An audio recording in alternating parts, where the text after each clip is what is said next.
नवोदय विद्यालय 2027 के लिए तैयारी कर रहे हैं ना, तो इस वीडियो को मिस मत कीजिएगा। इस वीडियो को छोड़कर जाएंगे तो काफी पछताएंगे। ये सारे प्रश्न आपके एग्जाम में छपने वाले हैं। चलिए क्लास को स्टार्ट करते हैं।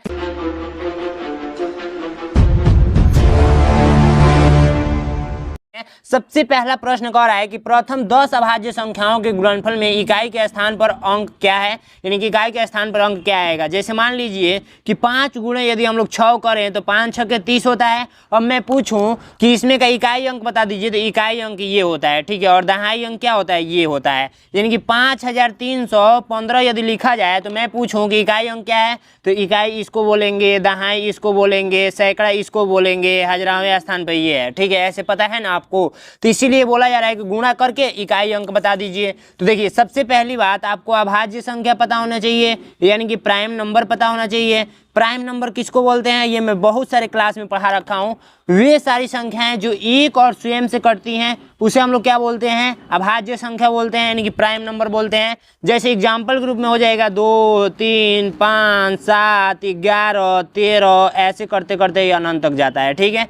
अब क्वेश्चन क्या बोला है कि शुरुआत का 10 को ले लीजिए। तो एक तो अभाज्य संख्या 2 हो गया, दूसरा 3 हो गया, तीसरा आप लोग का 5 हो गया, फिर 7 हो गया, फिर 11 हो गया, फिर 13 हो गया, फिर 17 हो गया, ठीक है, फिर 19 हो गया। ये कितना हो गया, 2 2 4 2 6 2 8। अभी 2 और लेना है, गुणे आप लोगों का 23 हो जाएगा, गुणे आप लोगों का 25 26 27 तो होगा नहीं, 27 हो जाएगा, 7 दूना नहीं 28 29 29 आप लोग का हो जाएगा, ठीक है। ये 10 को हो गया। अब देखिए इधर से ही गुणा कर लीजिए, इकाई से इकाई में गुणा कर लीजिए, 9 3 27, ठीक है। अब इसमें का इकाई लेकर इसमें 9 सते कितना होगा, 9 का 9 9 दूनी 18 9 3 27, ऐसे याद है, 9 9 3 27 9 4 36 9 5 45 9 6 54 9 सते 63। अब इसमें का 3 उठाइए और इसके साथ 7 त्रिका 21। अब इसमें का 1 उठाइए इसके साथ, 3 1 9 3 3 1 9 3, फिर यहाँ पर 3 1 9 3 आया था ना, 7 त्रिका 21। फिर इसमें का 1 से इसमें 5 1 9 5, फिर 5 5 3 15, फिर 5 दूना में 10, क्या आया, 0 आया। इसमें का इकाई अंक क्या है, 0 है। तो गुणा करने से अच्छा है ना इकाई अंक से ही गुणा कर लीजिए। जैसे ये दूसरा एग्जाम्पल दिया हुआ है, जैसे मान के चलिए कि 3200 है, 3207 गुणे 12 है, फिर गुणे 17 है, गुणे 13 है। तो इसको गुणा करेंगे ना, तो गुणा कर लीजिएगा मोबाइल से, जो आंसर आएगा अभी आपको मैं बता देता हूँ लास्ट में इकाई अंक क्या आने वाला है। तो 7 ये यहाँ पे इकाई अंक का स्थान पे है, इसमें का इकाई स्थान 2 है, तो 7 दूना में 14। फिर इसमें का इकाई अंक लेकर इसके साथ, तो 7 चौको 28। फिर इसमें का इकाई अंक लेकर इसके साथ, तो 8 3 का 24, 24 यहाँ पर लिख दीजिए, 24 का 4, यानी इकाई अंक क्या आया है, इकाई अंक 4 आया है। समझ में आया, तो राइट आंसर आप लोग का सी नंबर हो जाएगा।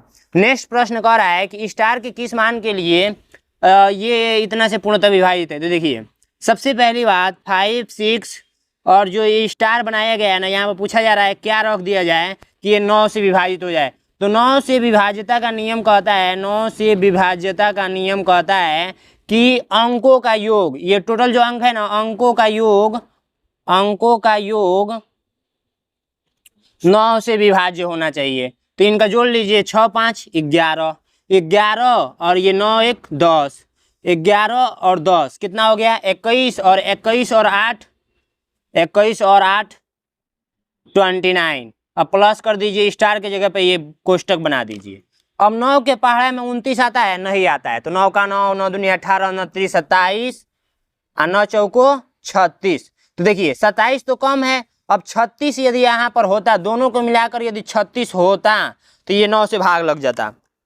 यहाँ पर कितना कम है, 29 में यदि आप लोग कितना 7 जोड़ेंगे तब जाकर 36 हो जाएगा, तो भाग लग जाएगा। बस यही 7 यहाँ पर उठाकर रख देना है। अब ये जो संख्या आई है वो आप लोग का 9 से इसी तरीके से विभाजित हो जाएगी, तो 7 आप लोग का राइट आंसर डी नंबर हो जाएगा। नेक्स्ट प्रश्न कह रहा है यदि 3 संख्याओं का गुणनफल इतना है, जिसमें 2 संख्याओं का गुणनफल इतना है, तो तीसरी संख्या बताइए। मैं पूछूं कि यदि 3 संख्याओं का गुणनफल 12 24, 3 संख्याओं का गुणनफल 24 है, और मैं पूछूं कि यदि इन 2 संख्याओं का गुणनफल दे रखा है 12, ठीक है। तो मैं ये तीसरी संख्या पूछ रहा हूं, तीसरी संख्या ध्यान से समझिएगा, तीसरी संख्या मैं पूछ रहा हूं तो बता दीजिए। तो देखिए आंसर कैसे पता करना है, जब इसका 12 दिया है तो यहाँ पर कुछ ना कुछ होगा, दोनों का गुणनफल 12 दिया है। तो अब एक काम कीजिए कि अब यहाँ पर पता करना है तो इसी से इसमें भाग दे देंगे, 24 में इससे भाग दे देंगे तो आंसर यहाँ का पता चल जाएगा कि यहाँ पर क्या था, क्या था, 2 था, क्या था, 2 था। तो इसका मतलब 2 था तो 12 दूना में 24 आ गया आंसर। वैसे ये भी पूछा जा रहा है 1 गो 2 गो 3 गो में बना दिया और यहाँ पर आंसर क्या दे रखा है 7980।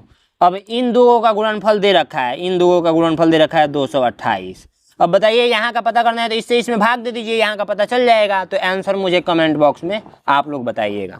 थोड़ा सा क्लास लेट हुआ है इसलिए इसके लिए मैं माफ़ी चाहूँगा, ठीक है। यहाँ पर देखिए इसका योगफल करना है तो सिंपल सा तरीका है, जोड़ है, जोड़ ही लेंगे। अब नेक्स्ट क्लास में मैं आप लोगों को सिखाऊंगा ना दशमलव वाला जोड़, तो उस समय थोड़ा सा वो मुश्किल होगा, ठीक है। बाकी ये मुश्किल नहीं है, समझ रहे हैं, ये तो बहुत आसान है, इसको तो कोई भी स्टूडेंट कर लेगा। तो सारे स्टूडेंट कर मुझे कमेंट बॉक्स में आंसर बताएंगे। चलिए नेक्स्ट प्रश्न समझते हैं। नेक्स्ट प्रश्न कह रहा है कि एक किस संख्या में 17 से भाग दिया जाए, कौन सी ऐसी संख्या है यहाँ पे जिसमें 17 से भाग दिया है तो भागफल 23 प्राप्त हो और शेषफल 7 प्राप्त हो। तो मैं क्वेश्चन बना दे रहा हूँ, इस टाइप का प्रश्न मैंने कराया था। यदि 10 में हम लोग 3 से भाग देते हैं तो यहाँ पर बचेगा 1 शेषफल। अगर मैं इसको बंद कर देता हूँ और मैं पूछूं किस संख्या में 3 से भाग देने पर भागफल 3 और शेषफल 1 बचता है, तो आप बोलेंगे भैया 10, बट ये 10 आपको पहले से पता नहीं होता तो क्या बोलते। तो इसका सिंपल सा तरीका है 3 गुणे इसका गुणा इसके साथ कर दीजिए और इसको जोड़ दीजिए, ठीक है, इसको जोड़ दीजिए तो आपको पता चल जाएगा आंसर। सेम प्रक्रिया इसमें भी लगाना है, इसका गुणा इसके साथ कर देना है और इसको जोड़ देना है। तो 17 गुणे 23 कर देना है और क्या करना है प्लस का ये 7 जोड़ देना है, आंसर आ जाएगा और मुझे कमेंट बॉक्स में बता देना है। इस वीडियो में इतना ही था, फिर मिलते हैं नेक्स्ट वीडियो में। इस चैनल को सब्सक्राइब कर लेंगे। Thank you so much. Class थोड़ी सी लेट हो गई, फिर अगले दिन आप लोग का अच्छे से क्लास आएगा। कल संडे है, आप लोग का टेस्ट होगा, ठीक है।